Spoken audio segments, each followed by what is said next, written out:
Welcome to the Real Estate Investing Show. This is the show to help you become a more intelligent real estate investor. I'm Clayton Morris, longtime real estate investor, founder of Morris Invest, which is a full-service rental real estate company. And you know, in my decade or more as a real estate investor, I've learned a lot of lessons. I've had wins and I've had losses too. So today I'm going to share with you some of my shortcuts to help you hopefully avoid some of the headaches along the way. And here are 5 real estate investing rules that you should know when you're starting. Number 1, numbers don't lie.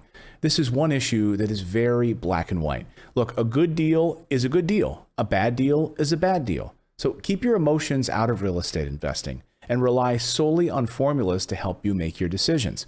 You really need to think about this. So often people want to invest with emotions. I can tell you when I first started working with different clients over the years that wanted to invest with us, they said, well, we have one rental property that we own. We lived in it. It was a townhouse that me and my wife, when we first got out of college, we bought it. We lived in it for a number of years and then we moved and we've kept it as a rental property.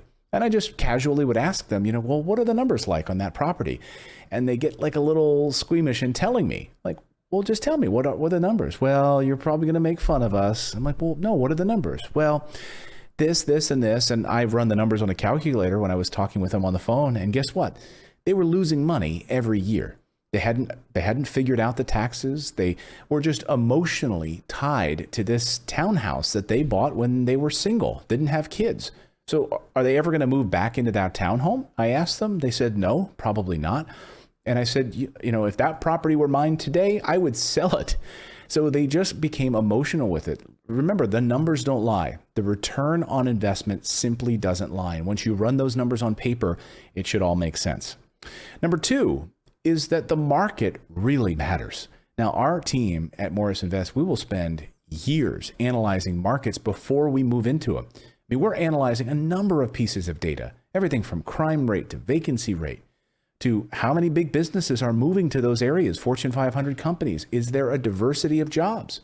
Is it recession proof? What does recession proof means? Well, is it a travel destination like a Vegas? No, you don't want to be, during a pandemic when everything closes down. Is it a growth area with low taxes, low property taxes? Low income taxes or no income taxes? Is it landlord friendly? All of these things matter. And I can tell you that when our ground team is analyzing a market, like 2 years ago, we were analyzing a specific market and our team had spent over a year with, I think, upwards of 12 different meetings and trips and analyzing different data points in this particular market. And guess what? In the end, we didn't go there because there were a few things that stood out that we just didn't like. So, it's often sort of like the Apple approach, Steve Jobs' approach. It's the things you say no to, which are sometimes more important than the things you say yes to. So the market does matter. You can't just invest in Anytown, USA and expect high returns. There are a lot of key components that make up a sustainable market. So be sure to do your research. Number 3, you cannot do it alone. Now, I've learned a lot about real estate, but I also learned that I'm not an expert in all of the surrounding fields of real estate. Taxes? Well, I'm a novice when it comes to taxes. That's why we have an amazing tax team. In fact, the team that we work with, we built into our website at Morris Invest, if you go to the lower taxes tab on our website, because we don't know. They do. They're the experts. Next is legal team. Like, I'm not a lawyer. So we have an excellent group of lawyers that we work with, and you should too. Everyone should have and be surrounded by very smart, intelligent lawyers that are going to take care of you over the years. What about property management? We don't manage properties, but our property management teams do. So when we are analyzing a market, we're also vetting for a very long amount of time the number of property managers that we work with. So we'll spend time making sure they've been in business for longer than 5 years. That what type of software did they use? How do they communicate? How do they screen tenants, etc.? We don't do it, but we've got a great team that does it. So you need to lean on experts to guide you in this entire process. Additionally, you're going to need some moral support sometimes along the way. You don't have all of the answers, so you need to be able to lean on like-minded people in your circle. I'd even suggest attending some meetups or joining a community like the Financial Freedom Academy. If you go to financialfreedomacademy.com, there's a great group of like-minded people who are looking to expand their wealth, and they don't have all the questions, but likely someone in the academy does and is able to provide that great resource for them.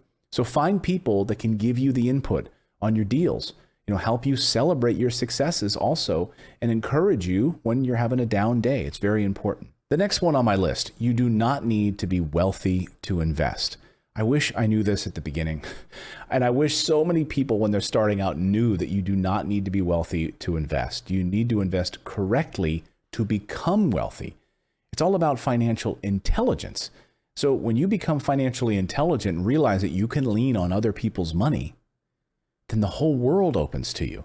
Very often when I'm talking to new investors, whether on a live chat or on the phone, I would love to invest in real estate, just start doing that, but I just don't have the money.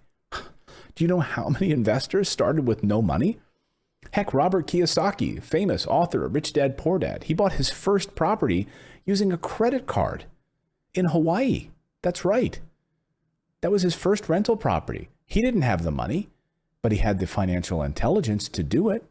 That property ended up becoming an incredible asset for him, provided monthly cash flow that he was able, of course, pay that credit card back very quickly, and he still owns that asset to this very day.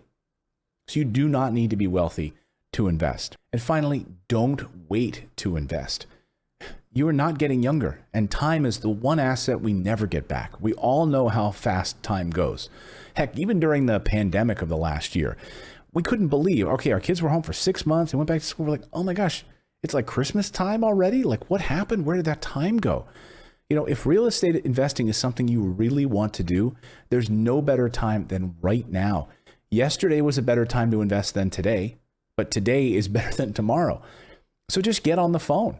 We've got a full video series here on our channel that can help you map out your action plan to build wealth. So please watch our other videos in this series to help you take action to become a real estate investor. Again, I believe it's the #1 way to build wealth. So click on that next video and you're off to the races. We'll see you next time, everyone.